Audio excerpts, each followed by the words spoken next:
Assalamu alaikum wa rahmatullahi wa barakatuh.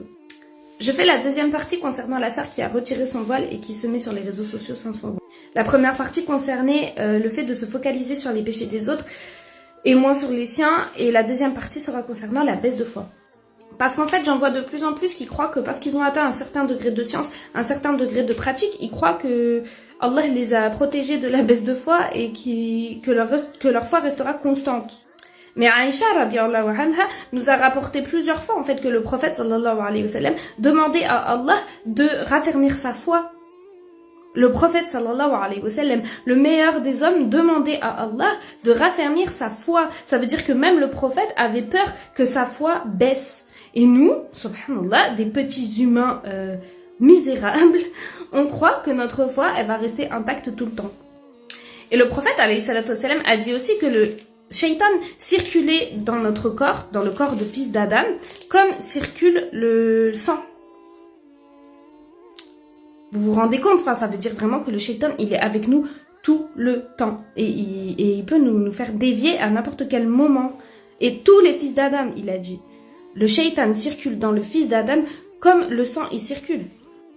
Et Allah subhanahu wa ta'ala a dit dans le Coran, surat Al-Imran, verset 8, « Oh Seigneur, ne fais pas dévier nos cœurs après nous avoir guidés. » Donc, même Allah subhanahu wa ta'ala nous a demandé en fait de l'invoquer dans le sens que de garder notre foi intacte en fait.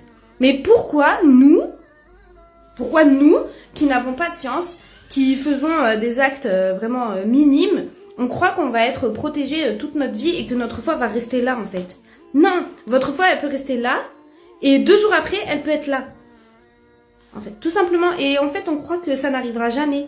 On croit que ça y est parce qu'on a mis le hijab, parce que allez on a un petit peu de science comme ça là. Parce qu'on connaît 2-3 sourates, ça y est, on croit qu'en fait on est des êtres humains savants et que rien ne peut nous arriver, que tout restera comme ça et qu'on ne pourra rien oublier, rien délaisser comme acte obligatoire et rien commettre de plus comme péché. Mais justement, ça je pense que c'est une ruse de Shaitan qui nous fait croire justement que ça y est, t'as atteint un certain degré et tu es protégé, alhamdoulilah. C'est une grosse ruse de Shaitan. Et je pense qu'en fait, en ayant cet orgueil-là, justement, c'est ce qui va nous faire redescendre plus bas. Justement, moi, j'ai eu cet orgueil-là. Je pensais que parce que je portais le sitar, je pensais que parce que je connaissais 52 sourates et que j'étais en études islamiques, ça faisait de moi une personne sur le haqq pour toute ma vie. Et que jamais de la vie je pourrais délaisser tout ça. Et j'avais pas mal d'orgueil quand même, je pense. Je me croyais sûrement meilleure que les autres sans m'en rendre compte. Et voilà, la punition d'Allah, je m'en suis retrouvée à ce degré de foi-là. Donc vraiment, c'est un conseil, c'est un rappel pour nous tous, pour moi-même en premier.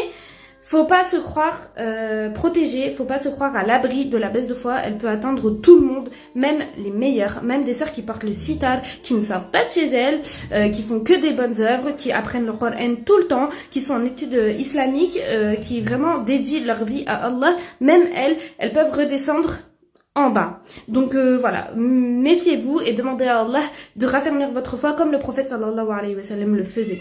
Barakallahu fikum.